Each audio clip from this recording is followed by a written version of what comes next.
नमो नमो प्रणाम। प्रणाम गुरुजी। प्रणाम नमो गुरुजी। नमो नमो गजानम, नमो सिद्धाणम, प्रणाम गुरुजी। नमो आयर्याणम, नमो वज्झायाणम, नमो लोये सब्बसाहूणम। यशो पंचनमुक्कारो सब्बपावप्पणासनो मंगलाणं च सब्बेसें परमं हवै मंगलम्। अज्ञानतिमिरन्धानां ज्ञानञ्जनशलाकया नेत्रम् उन्मीलितं येन तस्मै श्रीगुरवे नमः। परम पूज्य पूज्यपाद कलिकाल सर्वज्ञ हेमचंद्र सुरेश्वर जी महाराजा के द्वारा विरचित सिद्धहेम शब्दानुशासन नामक व्याकरण ग्रंथ और इसी व्याकरण ग्रंथ से उद्धरित पंडित वर्य शिवलाल जी द्वारा रचित हेम संस्कृत प्रवेशिका प्रथमा, मध्यमा और उत्तमा ऐसे 3 विभागों से विभाजित हेम संस्कृत प्रवेशिका और इसी हेम संस्कृत प्रवेशिका प्रथमा और प्रथमा के द्वितीय प्रकरण अर्थात कारक प्रकरण और इस कारक प्रकरण में कर्ता, कर्म, करण, संप्रदान, अपादान, संबंधक और अधिकरण इन 7 विभक्ति का जो समन्वय उसे ही ये कारक प्रकरण है। उसमें से 2 विभक्ति द्वितीय विभक्ति हम देख रहे हैं और द्वितीय विभक्ति में वो भी पुल्लिंग नहीं अब नपुंसकलिंग में। तो याद कर लेते हैं, पहले पुल्लिंग का नाम और उसके बाद स्त्रीलिंग नाम इधर नपुंसकलिंग नाम अकारांत पुल्लिंग नामों का प्रथमा विभक्ति यानी प्रथमा विभक्ति किसे होती है? प्रथमा विभक्ति कर्ता को। द्वितीय विभक्ति तो द्वितीय विभक्ति किसे होती है? तो द्वितीय विभक्ति कर्म को। प्रथमा विभक्ति कर्ता को, द्वितीय विभक्ति कर्म को, तृतीय विभक्ति करण को, चतुर्थी विभक्ति संप्रदान को, पंचमी विभक्ति अपादान को, षष्ठी विभक्ति संबंध सप्तमी विभक्ति अधिकरण को। और ये ऐसे 7 विभक्ति है। इनमें से हम यहाँ पर देख रहे थे कि कर्ता, जो कर्ता और कर्म 2 विभक्ति देखें, अकारांत पुल्लिंग नाम और अकारांत नपुंसकलिंग नाम। तो अकारांत पुल्लिंग नामों के कुछ यहाँ पर पहले देखते हैं। अकारांत पुल्लिंग नामों में बाल शब्द है जिसका कर्ता एक वचन है बालः, कर्ता द्विवचन है बालो, कर्ता बहुवचन है बालः, कर्म एक वचन है बालम, कर्म द्विवचन है बालो, कर्म बहुवचन है बालान। क्या होता है? कर्म बहुवचन है बालान। उसी प्रकार याचक शब्द है याचक, तो याचक शब्द का कर्ता एक वचन है याचक, कर्ता द्विवचन है याचकौ, कर्ता बहुवचन है याचकः, कर्ता कर्म एक वचन है याचकम, कर्म द्विवचन है याचकौ, कर्म द्विवचन है याचकौ, कर्म बहुवचन है याचकान, कर्म बहुवचन है याचकान। चंद्र शब्द है, चंद्र शब्द का कर्ता एक वचन है चंद्रः, कर्ता द्विवचन है चंद्रौ, कर्ता बहुवचन है चंद्रः, कर्म एक वचन है चंद्रम, चंद्रम, कर्म द्विवचन है चंद्रौ, कर्म बहुवचन है चंद्रान, चंद्राह नहीं चंद्रान। सॉरी हाँ, क्या होता है? चंद्रान। ओके, चलिए। उसके बाद नृप शब्द है नृप, नृप शब्द का कर्ता एक वचन है नृपः, कर्ता द्विवचन है नृपौ, कर्ता बहुवचन है नृपः, कर्म एक वचन है नृपम, कर्म एक वचन है नृपम, कर्म द्विवचन है नृपौ, कर्म कहाँ से नृपान आ गया? द्विवचन है नृपौ, कर्म द्विवचन है नृपौ, कर्म बहुवचन है नृपान, कर्म बहुवचन है नृपान।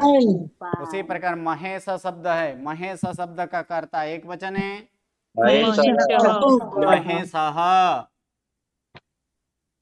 कर्ता द्विवचन है महेशौ, कर्ता बहुवचन है महेशः, कर्म एक वचन है महेशम, कर्म एक वचन है महेशम। कहाँ से सौ हो जाएगा, एक वचन पूछ रहा हूँ तो महेशौ है, कौन सा प्रत्यय है, म प्रत्यय है, तो म प्रत्यय लगेगा तो औ कहाँ से आएगा, याद नहीं करते हैं लगता है। पुनरावर्तन कीजिए, दो ही तो विभक्ति है और 5 शब्दों को याद रखना है।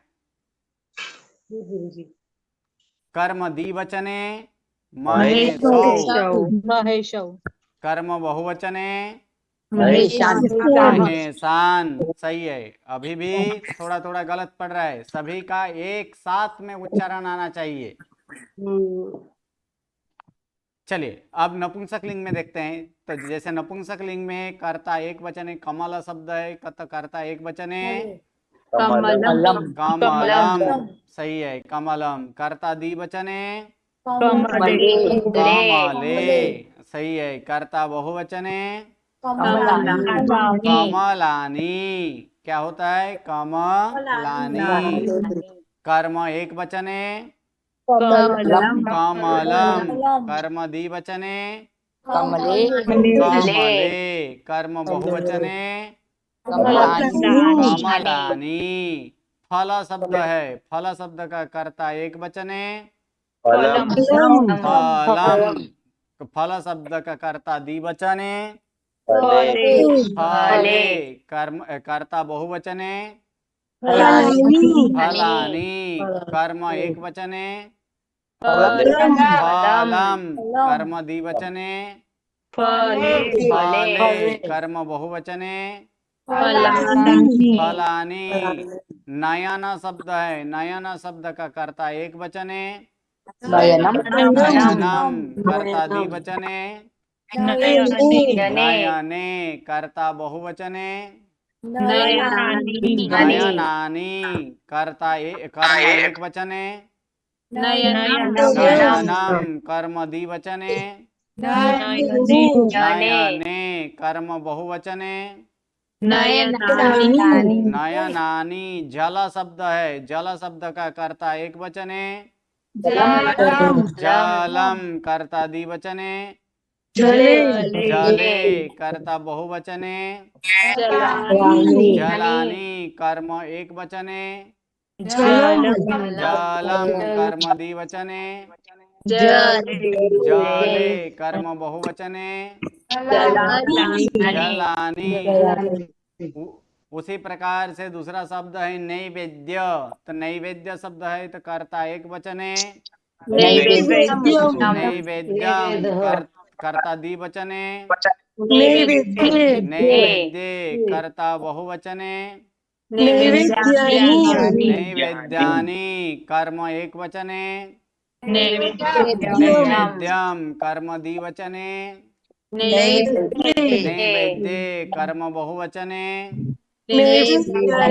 नैवेद्यानि। अक्षत शब्द है, अक्षत, अक्षत शब्द का कर्ता एक वचन है अक्षतम, कर्ता द्विवचन है अक्षते, कर्ता बहुवचन है अक्षतानि, कर्म एक वचन है अक्षतम, कर्म द्विवचन है अक्षते, कर्म बहुवचन है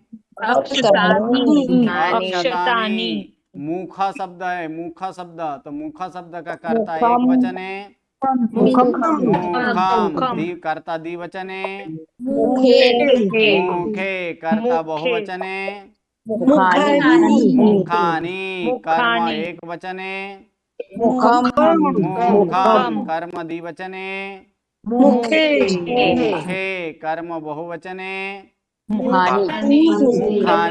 अब कुछ शब्द जैसे हैं न का अण हो जाता है, जैसे मित्र शब्द है तो मित्र शब्द का कर्ता एक वचन है मित्रम, कर्ता द्विवचन है मित्रे, और लेकिन कर्ता बहुवचन जब करेंगे तब न के जगह वहां पर आना हो जाएगा, मित्राणी। क्यों? मित्राणि। तो फिर इसके लिए हम यहाँ पर नियम देखेंगे। तो सारे के सारे म्यूट कर लीजिए। अब सारे के सारे म्यूट, ऑल टोटली। तो यहाँ पर हम देखेंगे कि मित्राणी नौ का अण क्यों हो गया। तो उसके लिए एक नियम यहाँ पर हम देखेंगे, दो नियम है नौ का अण होने के लिए। सर्वप्रथम कि र के बाद अगर दंत न आए, एक, मूर्धन्य श के बाद अगर दंत न आए, दो, या तो रू वर्ण के बाद ह्रस्व या तो फिर दीर्घ रू के बाद अगर दंत न आए, तुरंत, इसके बीच में कुछ नहीं होना चाहिए। तो फिर नौ का क्या हो जाता है, तो फिर नौ का सब में क्या होगा, अणा होगा। ये नियम है। किसके बाद? तो ये देखना है कि रौ के बाद तुरंत अगर नौ आए तो होता है नौ का अण, या तो फिर मूर्धन्य स के बाद तुरंत नौ आए तो एक बार नौ का अण होता है, या तो रू वर्ण, रू वर्ण का मतलब तो रू वर्ण में हर्ष रू और दीर्घ रू के बाद अगर नौ आए तो भी नौ का अण होता है। लेकिन ये जो है कि एक ही पद में होना चाहिए, दो पद कहीं अलग अलग नहीं होना चाहिए। एक पद में र है, दूसरे पद में नौ है, तो ऐसे नहीं होना चाहिए। एक ही पद में अगर रहा हुआ र स और रू वर्ण के बाद अगर नौ आए तो नौ का अण होता है, एक नियम से। दूसरा नियम इस प्रकार से है कि यहां पर कि र स और रू वर्ण और नौ के बीच में क्या क्या, र स रू वर्ण और नौ के बीच में क्या क्या होना चाहिए, तो क्या नहीं होना चाहिए उसको हम यहां पर देख लेते हैं। र स रू वर्ण और नौ के बीच में क्या नहीं हो तो फिर नौ का अण होता है, उसको हम देख लेंगे तो तब यहां पर पता चल जाएगा। तो र स और रू वर्ण कोई एक ही लिखता हूं, यहां पर आगे का समझ लेना। मान लीजिए यहां पर र के बाद और यहां नौ है, इस नौ के बीच में क्या क्या नहीं होना चाहिए। तो एक प्रथम नंबर क्या है, तो प्रथम नंबर यहां पर देखेंगे कि ल, च वर्ग, ट वर्ग, त वर्ग, तालवश्य और दंतस्य। कितना अक्षर हुए गिन लीजिए। ल कितना हुआ, एक। च वर्ग में कितने अक्षर आते हैं, पांच। पांच। पांच। तो एक और पांच कितने हुए, छह। छह। ट वर्ग में कितने हैं, पांच। पांच। तो छह और पांच 11। 11। उसके बाद त वर्ग, तो त वर्ग में कितने हैं, पांच। पांच। 11 और पांच 16। 16। ये मिच्छन रुक रहा, हाँ 16 सही है। उसके बाद तालेबश्य कितने हुए, एक। 16 और एक 17 और एक दंतस कितने हुए, 18। ये 18 सिवाय के कोई भी अक्षर हो, इस 18 अक्षर के बिना टोटल अक्षर कितने हैं, 47। 47 में इसमें 18 को बाद कर दीजिए, कितना रहेगा, 29। इस 29 अक्षर अगर आए कहां पर, र और नौ के बीच में, या तो मूर्धन्य स और नौ के बीच में, या तो रू वर्ण और नौ के बीच में, ये 18 सिवाय के बाकी के जो 29 अक्षर आए तो भी नौ का क्या हो जाता है, तो भी नौ का क्या होगा, अण होगा। ये दो नियम है, नौ का अण होने में दो नियम। पहले नियम इस प्रकार से देखे कि र के बाद नौ आए तुरंत तो नौ का क्या होगा, अण हो जाता है। जैसे कि यहां पर उदाहरण हम यहां पर देते हैं, एक यहां पर है कि पूर्व प्लस नौ ऐसे हैं, तो फिर क्या होगा इसका, र के बाद क्या आया है, नौ आया है, तो फिर नौ का क्या हो जाएगा, ना होगा, अण हो जाएगा, अर्थात क्या बनेगा, ये पूर्ण। तो इस प्रकार ये र के बाद नौ आया है। उसी प्रकार जैसे कि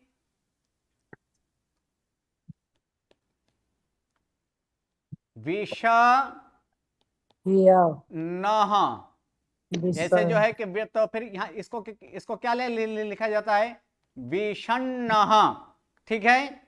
तो विषण्णः इस प्रकार अतः विष्णु, विष्णु शब्द हम लोग सुने हैं कि विष्णु शब्द में कैसे नौ लिखा जाता है, विष्णु शब्द में कौन सा नौ लिखा जाता है, अणा लिखा जाता है कि नहीं, विष्णु इस प्रकार। तो ये अण एक्चुअल क्या था, नौ ही था, ये नू ही था, लेकिन क्यों, तो मूर्धन्य स के बाद तुरंत क्या आया है, नौ आया है, इसलिए नौ का क्या हो गया, अणा हो गया। तो इस प्रकार का अगर एक ही, लेकिन ये कोई अलग पद नहीं है, पूर्ण अलग पद नहीं है, विष्णु अलग पद नहीं, एक ही पद में है ना। तो एक ही पद में रस या रू वर्ण के बाद अगर नौ आए तो नौ का क्या होता है, नौ का अणा होता है, हो जाता है। दूसरा यहाँ पर उदाहरण हम यहाँ पर देखें कि रस रूवर्ण और नौ के बीच में ये 18 सिवाय के कोई भी अक्षर हो तो भी नौ का अणा होता है। अणा हो जाता है। जैसे कि उदाहरण के स्वरूप में यहाँ पर देखेंगे,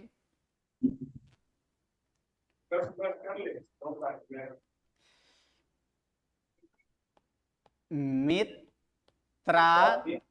शब्द है ना, मित्रानी शब्द है, क्योंकि प्रत्यय क्या लगा है, ह्रस्व लगा है। तो ह्रस्व प्रत्यय लगाने से क्या होगा, ये बहुवचन का प्रत्यय लगने से क्या होता है, ये नौ ऐड किया जाता है, नौ जोड़ा जाता है, और नौ जोड़ने से पहले पूर्व का स्वर क्या हो गया, दीर्घ हो गया। तो अब देखिए कि मित्रानी का ये नौ का अण क्यों हुआ, तो इसमें देखिए तो र कहाँ है, तो इसको हम विश्लेषण करेंगे। तो विश्लेषण क्या होगा, म प्लस ई मी हुआ। अब त्र का करेंगे तो त्र का विश्लेषण क्या होगा, तो प्लस र प्लस क्या है, आ प्लस न प्लस रसोई, ठीक है। तो यहां पर देखिए र और न, इन दोनों के बीच में वो जो 18 था उस 18 के सिवाय के है कि नहीं, है गुरु है ना, जी। इसीलिए क्या हो जाएगा, इसीलिए नौ का क्या होगा, अणा होगा, इसीलिए क्या हुआ है, मित्राणी। उसी प्रकार यहाँ पर अंगानी शब्द है, क्या है, अंगानी। तो क्या ये सही है, गलत है, सही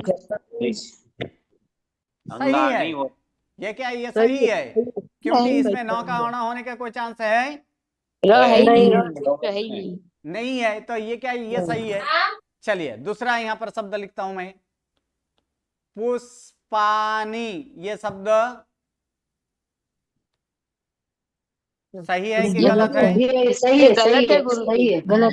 अब देखिए कहां पर हमें मूर्धन्य स आगे का कोई छूटा पाने की कोई जरूरत नहीं, मूर्धन्य स प्लस प प्लस आ प्लस क्या है यहाँ पर, नौ प्लस रसोई, ठीक है। तो ये मूर्धन्य स और नौ के बीच में देखिए 18 में से कोई है, दो अक्षर आया है, इन 18 में से कोई है, ल है, नहीं है, च वर्ग है, नहीं है, ट वर्ग है, नहीं है, त वर्ग है, नहीं है, तालवश्य है, नहीं है, मूर्धन्य स है, नहीं है।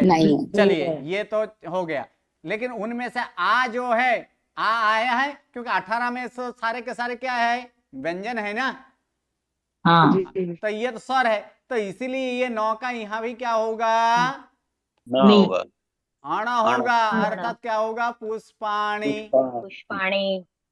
ये समझ गए कि यहाँ इसका विश्लेषण कर लेना है, विश्लेषण करने के बाद देख लेना है कि 18 अक्षर अगर है, कोई भी 18 अक्षर में कोई भी अक्षर आए तो फिर नौ का अणा नहीं होता है, लेकिन ये 18 सिवाय के कोई अक्षर हो तो फिर नौ का अणा होगा।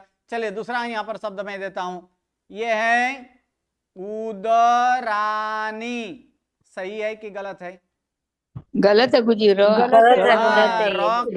और नौ के बीच में क्या आ चुका है, आ आया है, या है, इसलिए नौ का क्या होगा, अणा होगा। ओके क्लियर, नियम क्लियर। चलिए तो उसी हिसाब से यहाँ पर वो जो मित्रानी जो करते थे, तो मित्रानी में एक यहाँ पर नियम लगेगा, कौन सा लगेगा, जो अभी अभी देखे, ये एक ही पद में रहे हुए, कब, पद बनने के बाद, पद तक तो वही नियम है जो जो नियम लगाते थे, क्रियावाचक शब्दों को नाम कहा जाता है मित्र, विभक्ति के प्रत्यय नाम को अनेक अर्थ में लगते हैं। मित्र, मुख्य नामार्थे प्रथमा और द्वितीय विभक्ति किसे कर्म को होती है, तो मित्र प्लस ह्रस्व। उसके बाद प्रथमा द्वितीय बहुवचन के ई प्रत्यय लगने पर सरांत नपुंसक नामों के बाद क्या जोड़ा जाता है, नौ जोड़ा जाता है, और नौ का पूर्वों के स्वर क्या होता है, दीर्घ होता है। इसलिए मित्रा प्लस नौ प्लस ई। अब पद बना देंगे, स आदि विभक्ति के प्रत्यय जिसे लगे हो उसे पद कहते हैं। मित्रानी, ये मित्रानी हुआ। अब क्या हो गए कि एक ही पद में र स या रू वर्ण और नौ के बीच में ल च वर्ग ट वर्ग त वर्ग तालव्य और दंत स के सिवाय इसको छोड़कर कोई अन्य वर्ण हो तो नौ का क्या हो जाता है, अण हो जाता है। इसलिए ये नौ का क्या हो जाएगा यहाँ पर, अण, यानी मित्राणी। उसी प्रकार यहाँ पर क्या होगा, गृहानी। गृहानी में भी सेम टू सेम लगेगा। तो देख लीजिए यहाँ पर गृहानी है कि नहीं, क्या है यहाँ पर, ग प्लस रू, ये रू है। उसके बाद क्या आया है, ह प्लस आ प्लस न प्लस रसई। तो यहाँ पर रू और नौ के बीच में चेक कर लीजिए, एक तो क्या आया है, एक ह आया है। तो ऊपर ल च वर्ग ट वर्ग त वर्ग तालव्य और दंत समय ह है नहीं है, और उसके बाद स्वर आया है, तो स्वर तो है ही नहीं, इसलिए नौ का क्या हो जाएगा, अण होगा। इसलिए क्या होगा, गृहाणी। ओके। उसी प्रकार नेत्र शब्द है, तो इसमें भी क्या होगा, नेत्राणी। Okay, clear. उसके बाद शरीर शब्द है, तो शरीर शब्द का भी क्या होगा, शरीरानी, क्योंकि र के र और न इन दोनों के बीच में क्या आया है, आ आया है, तो कोई भी स्वर है, तो इसीलिए नौ का क्या हो जाएगा, अण, शरीरानी। उसी प्रकार उदर शब्द है, तो क्या होगा, उदरानी। कार्य शब्द है, तो कार्य शब्द में क्या आया, तो यहाँ पर देखिए क प्लस आ क्या हुआ, का, फिर र प्लस य प्लस आ प्लस न प्लस रसई। तो यहाँ पर देखिए र और न के बीच में क्या है, य और अ। तो पहले तो स्वर को चेक करना ही नहीं है, स्वर तो है ही नहीं, क्या चेक करना है, य। तो य 18 में है कि नहीं, तो नहीं है, इसलिए नौ का क्या होगा, अण होगा। इसलिए कार्याणी नहीं, क्या होता है, कार्याणी। ओके। उसी प्रकार चलिए, ये सही है कि नहीं, ये मुझे बताइए, सही है कि गलत है, गलत है, गलत है, गलत है, गलत है ना। अब ये पता चला कि ये गलत है, लेकिन पहले कहें कि ऐसे भी रामायण शब्द लिखा होता तो हम क्या बोल देते कि ये तो सही है। लेकिन ये इसमें क्या गलत है, नानी जगह न नहीं होगा, न की जगह क्या होगा, अण होगा।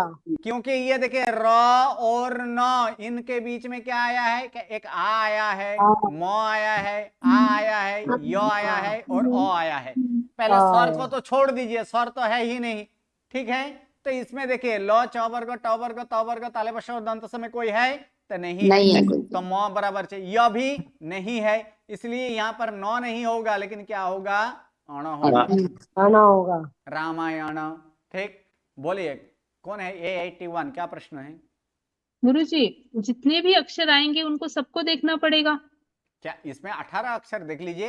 नहीं नहीं गुरुजी, वो नहीं, जैसे रामायण में म तो भी आया, वहां य पर भी कहां आया, से, आ भी आया, तो ये वहां सारे पर अक्षर कितने कहां पड़ेंगे, वहां से कहां तक में मैं देखने के लिए बोला, एक र और न हाँ के बीच में, हाँ, तो गुरुजी जैसे तीन अक्षर दो मात्राएं आई, पहले सुन लीजिए, मतलब पहले सुन लीजिए, उसके बाद मूर्धन्य स और न के बीच में या तो जी। रू वर्ण ह्रस्व रू या दीर्घ रू हो, और ऐसे न, इनके बीच में 18 के सिवाय कोई भी अक्षर हो, चाहे 2 अक्षर है, 5 अक्षर है, 7 अक्षर है, 8 अक्षर है, 9 अक्षर है, एक अक्षर क्यों ना आए, लेकिन उन 18 में से एक भी नहीं होना चाहिए। 18 में से कोई एक हो जाए तो फिर नहीं होगा। पर गुरुजी जितने अक्षर है उतने सब चेक करने पड़ेंगे, या किसके, इन सब के बीच में, जैसे कि मैं दूसरा एक शब्द लिखता हूं, काष्ठानी, तो इसमें आगे का चेक नहीं करना है, का को नहीं चेक करना है, कहां से, हमारे मूर्धन्य स और नौ के बीच में जितना आया है उसको चेक करना है। क्या ठ है? आया गुरुजी, ठ मूर्धन्य स आया तो और ये ट वर्ग इसके का है। क्या आया इसमें? ठ आया, ठ। आ आया, ये दो आया है, ठीक है। ठ और आया तो इसमें ये तो ट वर्ग आ चुका है, जी, इसीलिए काष्ठानी ये सही है। काष्ठानी नहीं आएगा। ओके। उसी प्रकार पुष्पानी, तो पुष्पानी में हम लोग देखे थे, तो पुष्पानी में क्या है? मूर्धन्य स के बाद क्या आया है? प और आ, प और आ, तो ये क्या प वर्ग नहीं है, इसलिए नौ का क्या होगा यहाँ पर? अणा होगा। जी गुरुजी, धन्यवाद। चलिए, इस प्रकार से ये नौ का अणा जो है ये दो तरह से होता है। यूं ही नियम यहाँ पर हम देखे थे, एक ही पद में अगर रस या रू वर्ण के बाद तुरंत अगर नौ आए तो नौ का अणा होता है। जैसे ऊपर का भी देख लीजिए, यहाँ पर क्या लिखा है? क्या लिखा है यहाँ पर? ये शब्द क्या लिखा है? उदाहरण वर्ण का है, जो ये राउंड क्या है, ये शब्द क्या लिखा है? उदाहरण, उदाहरण, उदाहरण। उदाहरण। इसका भी नौ था, नौ का अणा हो गया, क्यों? तो रॉ रॉ के है बाद पहले। देखिए, रॉ के बाद नौ, इसके बीच में क्या आया है? ओ आया है। तो ये 18 सिवाय के है कि नहीं? ओ है, इसलिए नौ का क्या आया है? उदाहरण। उसी प्रकार देख लीजिए वर्ण, तो वर्ण में क्या आया है? रॉ के बाद तुरंत नौ आया है। रॉ के बाद तुरंत, दो बार नौ का आना हो सकता है दो नियम से, एक बार रॉ के बाद तुरंत नौ आए, या तो मूर्धन्य स के बाद तुरंत नौ आए, या तो रू वर्ण के बाद तुरंत नौ आए, तो फिर क्या होता है? नौ का अणा हो जाता है। तो वर्ण शब्द है, इसमें क्या आया है? रॉ के बाद तुरंत नौ आया है। तो यही उदाहरण देखेंगे कि रॉ के बाद अगर तुरंत अगर क्या आता है? नौ आता है, तो भी नौ का क्या होता है? अणा होता है। जैसे यहां पर देखेंगे वर्ण, तो ये रॉ के बाद तुरंत नौ था, नौ का क्या हो गया? अणा हो गया, वर्ण। उसी प्रकार उष्ण शब्द है, उष्ण शब्द है ना, तो मूर्धन्य स के बाद क्या है? मूर्धन्य स के बाद तुरंत नौ है, इसलिए नौ का क्या हुआ? अणा हुआ, उष्ण। इसी प्रकार कोई और उदाहरण ढूंढकर यहाँ आपको लिखना है। अब रू वर्ण में, तो रू वर्ण में ऋण, तो रू के बाद तुरंत नौ आया है, क्या हो गया? ऋण। दूसरा नियम जो है यहाँ पर अभी हम लोग देखे कि एक ही पद में, ये लेकिन किस में होना चाहिए? एक ही पद के अंदर होना चाहिए, एक ही पद में होना चाहिए। अगर अलग अलग पद हो तो फिर नहीं होगा। तो जैसे कि यहां पर उदाहरण देखेंगे कि दूसरा, एक ही पद, यहां 37 नहीं 29 करना है, क्या करना है? इसको 29 करना है। एक ही पद में रू, र, स या रू वर्ण के, रू वर्ण और नौ के बीच में ल, च वर्ग, ट वर्ग, त वर्ग, तालवश और दंत स को छोड़कर अन्य कोई भी वर्ण हो तो नौ का क्या हो जाता है? अणा हो जाता है। जैसे कि यहाँ पर अर के न, तो यहाँ पर क्या आया है बीच में? र के बाद क्या है? अर के न, क्या है बीच में? के आया है ना, के यानी क्या है? क प्लस ए, यानी क वर्ग और सर है, इसीलिए नौ का ये क्या हो गया? अणा हो गया, अर के न। फिर इसमें रेखा नाम, तो र और नौ के बीच में क्या आया है? एक तो ए आया है, एक खा आया है, तो ये दोनों, ये तो सर है, साथ में ख, ये क वर्ग में आता है, इसलिए नौ का क्या हो जाता है? अणा हो जाता है। बना हो जाता है। उसी प्रकार ये से रंगेन, तो र के बाद क्या आया है इसमें? एक तो अंग ग आया है जो क वर्ग का है, उसके बाद ग आया है, ये भी क वर्ग का है, और एक स्वर आया है, कौन सा स्वर? ए है। तो ये भी ये 18 सिवाय के हैं, इसीलिए यहां भी क्या होगा? रंगेन। उसी प्रकार र के बाद क्या है यहाँ पर? अर्पणम, तो र के बाद यहाँ पर क्या आया है? र के बाद प आया है, अ आया है, और उसके बाद न आया है, तो ये प वर्ग है, और फिर अ आया है, स्वर है, इसलिए अर्पणम का क्या होता है? अर्पणम होता है। ओके, ये जो नियम है इस नियम के अनुसार ये, और एक यहाँ पर नियम है संधि का, तो वो देख लेते हैं कि द्विवचन के अंत में दीर्घ ई, दीर्घ उ और ए द्विवचन के अंत में होना चाहिए, चाहे वह नाम का हो, चाहे वह धातु का हो, यानी नामपद का हो या तो फिर क्रियापद का हो। तक नामपद या क्रियापद के अंत, ये द्विवचन का अंत में होना चाहिए, चाहे वो कोई भी विभक्ति का हो, कोई भी विभक्ति का हो, अर्थात कर्ता भी हो सकता है, कर्म भी हो सकता है, करण भी हो सकता है, कोई भी विभक्ति, लेकिन कहां पर होना चाहिए? दीर्घई द्विवचन के अंत में होना चाहिए, या तो दीर्घऊ द्विवचन के अंत में होना चाहिए। ऐसे हो सकता है अभी तो ये दीर्घई और दीर्घऊ अभी नहीं, वो आगे जाकर हम देखेंगे कि मुनि शब्द जब आएगा, मुनि शब्द कैसे है? ह्रस्व इकारांत है ना जी। लेकिन अभी हम क्या सीख रहे हैं? अकारांत सीख रहे हैं ना, अभी हम अकारांत सीख रहे हैं। जब मुनि का द्विवचन करेंगे, मुनि ही, द्विवचन में क्या आता है? मुनि। तो ये देखिए द्विवचन के अंत में दीर्घ ही आया कि नहीं? उसी प्रकार एक आएगा भानु, तो भानु शब्द का द्विवचन में क्या आता है? तो भानु। तो ये भी दीर्घऊ जो है ये कहां पर आया? द्विवचन के अंत में आया है, तो आया है।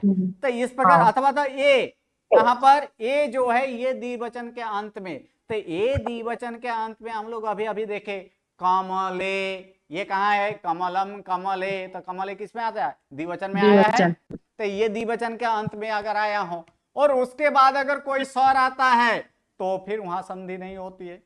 संधि का नियम है, कौन सा नियम? अभी ए वाला ही सीख लीजिए, बाकी वाला बाद में सीखेंगे। तो ए के बाद कोई भी स्वर आए तो क्या होता है? ए का या नहीं, आई। ए का क्या होता है? आई होता है ना। हाँ, ए का आई होता है। तो यहाँ पर संधि होने के नियम यहाँ पर था, लेकिन क्या बोला है कि अगर द्विवचन के अंत में ए हो और उसके बाद स्वर आया आता हो तो वहां पर संधि नहीं होती है। जैसे कि यहाँ पर फले अत्र द्विवचन का जी थोड़ा स्क्रीन ब्लर हो रहा है, बार बार थोड़ा क्लियर नहीं है स्क्रीन। आप लोगों को सिखाया गया था किस प्रकार से स्क्रीन को लॉक करना है। जी गुरुजी लॉक किया हुआ है, आपका स्क्रीन ब्लर है गुरुजी। नहीं, आपकी इधर से कोई तकलीफ होगी, यहाँ नहीं है स्क्रीन ब्लर। अच्छा ओके आपका ओके नेटवर्क ओके। चेक कर लीजिए, आपका शायद नेटवर्क के कारण वो ऐसा हो जी, सकता है। तो यहाँ पर देखिए कि फले अत्र, तो फले अत्र जो है यहाँ पर फले, तो फले क्या द्विवचन के अंत में आया है? फलम। उसके बाद क्या आता है? फलम के बाद क्या आता है? फले आता है। तो ए कहां पर आया? द्विवचन के अंत में आया है, आया है। और उसके बाद अत्र का अ क्या है? स्वर है कि नहीं है? तो फिर यहां पर संधि नहीं होगी, ऐसे ही रहेगा। क्या रहेगा? फले अत्र। दूसरा यहां पर, यानी यहां पर दो फल है। दूसरा यहां पर जो है शिशु ऋषभम, जैसे यहां पर दीर्घऊ, वह हम बाद में सीखेंगे दीर्घऊ का ये द्विवचन के अंत में, लेकिन शिशु शब्द है। कैसे शब्द है ये शब्द? शिशु। तो जैसे भानु भानु, तो ये द्विवचन के अंत में ये शिशु आया है। उसके बाद ऋषभम, तो ये रू स्वर है कि नहीं? तो है। तो यहाँ पर संधि होना चाहिए था। कौन सा संधि? अश्वसर के नियम, जो आगे आगे चलकर आपको आएगा। अश्वसर का नियम अभी नहीं आया, वो नियम आगे आएगा। क्या अश्वसर होने पर क्या होता है? पूर्व का ई वर्ण, उ वर्ण, रू वर्ण, रू वर्ण का क्या हो जाता है? य व र और ल होता है। तो यहाँ पर क्या होना चाहिए था? आधा व होना चाहिए था, क्योंकि ये स्व नहीं है, एक उ वर्ण है और एक रू वर्ण है। क्या ये स्व है? क्या अश्व है? अश्व है ना। तो ये अश्वसर का नियम में यहाँ पर क्या होता? वो होना चाहिए था, लेकिन ये द्विवचन के अंत में दीर्घ उ है, इसलिए यहाँ पर संधि नहीं होगी। शिशु ऋषभम ऐसे ही रहेगा। उसी प्रकार यहाँ पर वंदेते आचार्यम, बोलिए वंदेते कौन सा रूप है?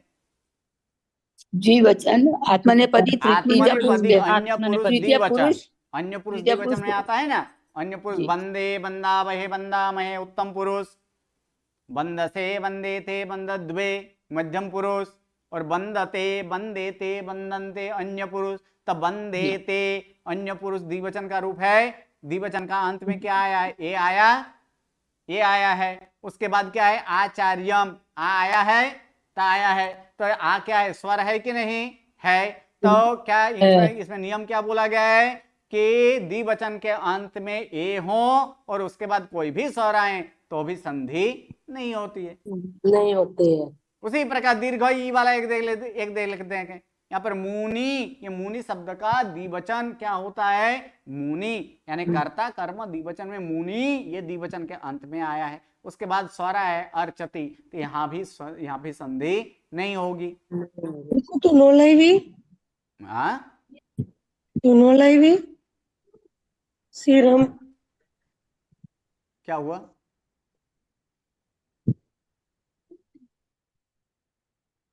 चलिए उसके बाद अब दीर्घ ऊ का एक देख लेते हैं।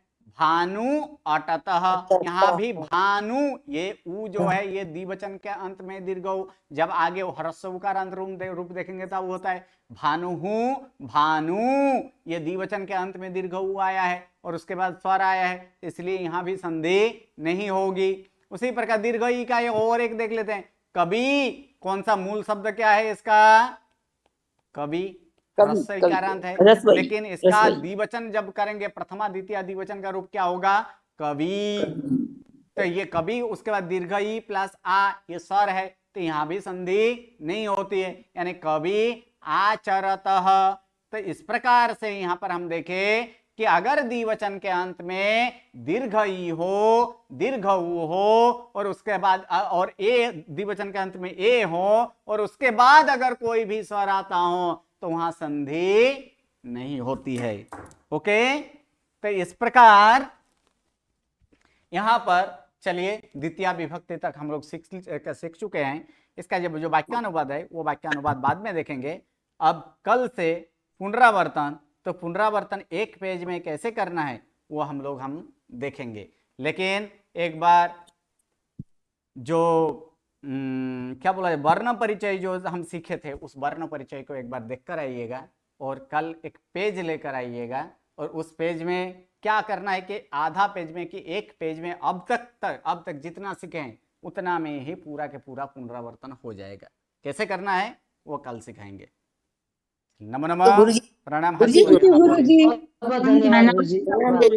गुरुजी। एक मिनट। प्रणाम गुरुजी। हाँ, किसका प्रश्न है? बोलिए, किसका प्रश्न है? मेरा क्वेश्चन था पंचमी तक नहीं है, इसका मतलब यह द्वितीय तक ही है ना गुरुजी? अब आप लोग का द्वितीय तक आ गया, ठीक है। ओके जी जी। धन्यवाद गुरुजी। हाँ जी बोलिए, A59 क्या प्रश्न है? गुरुजी कल होमवर्क क्या करके लाना है? वर्ण विचार को याद करके आना है। ओके गुरुजी, प्रणाम गुरुजी। लेफ्ट हो जाए? ओके, हाँ जी, लेफ्ट हो सकता है। A59, A81 क्या प्रश्न है? A81 गुरुजी हंसते हो के लिए कौन सी क्रिया आती है? क्या? हंसने के लिए कौन सी क्रिया आती है? हंसने के लिए हंस धातु है। गुरुजी हम अभी नहीं पढ़ाई ना हमको ये वाली धातु। क्या हंस धातु? हाँ हंस धातु आ चुका होगा, नहीं नहीं नहीं हो तो गुरुजी। वो पहले गण के ही धातु है, हंस धातु है पहले गण का। जी जी गुरुजी। ओके चलिए, A17 क्या प्रश्न है? A17 गुरुजी, हाँ जी गुरुजी हाँ जी। ये इसमें आप फॉले तो मालूम पड़ा द्विवचन है, तो शिशु का कैसे मालूम पड़ा द्विवचन है? वो अभी बोले ना, वो जब आप ह्रस्व उकारांत इकारांत जब आएगा ना तब वो आपको मालूम पड़ेगा। ये सिर्फ अभी उदाहरण के लिए दिए है, अभी तो सिर्फ आपको ए का ही देखना है, क्योंकि ह्रस्व इकारांत और ह्रस्व उकारांत नाम अभी तक हम लोग सीखे नहीं। ह्रस्व इकारांत और ह्रस्व उकारांत जब सीखेंगे तब उसका द्विवचन में शिशु शब्द है। कौन सा है? शिशु। तो शिशु शब्द में क्या है? अंत में क्या आया? ह्रस्व उकारांत है ना। इस ह्रस्व उकारांत का रूप द्विवचन में क्या होता है? शिशु, ऐसे होता है। उसी पर भानु का भानु, रिपु का रिपु, इस प्रकार से होता है। और गुरुजी मुनि का भी वैसे ही होगा ना? मुनि का वहां पर ह्रस्व इकारांत है, वो क्या है? ह्रस्व इकारांत है, तो उसका भी उसी प्रकार से मुनि, कपि, ऐसे ही नृपति, इस प्रकार से उसका रूप होता है वहां पर। गुरुजी अभी तो हमें फले और वंदे ते वाला ही रूप करना है ना? अभी के लिए अभी इतना ही है, लेकिन ये नियम के अनुसार बाद में जब वो आएगा तब वहां भी ये नियम लागू पड़ेगा। एक साथ में दे गुरुजी दिया। एग्जाम में तो ऐसा नहीं पूछेंगे ना ऊ वाला और ई वाला? नहीं, अभी चलिए, अभी उतना माफ हो गया है। ओके गुरुजी। ओके, प्रणाम गुरुजी। ओके प्रणाम। चलिए, नमो नमः, प्रणाम। नमो नमो, प्रणाम गुरुजी।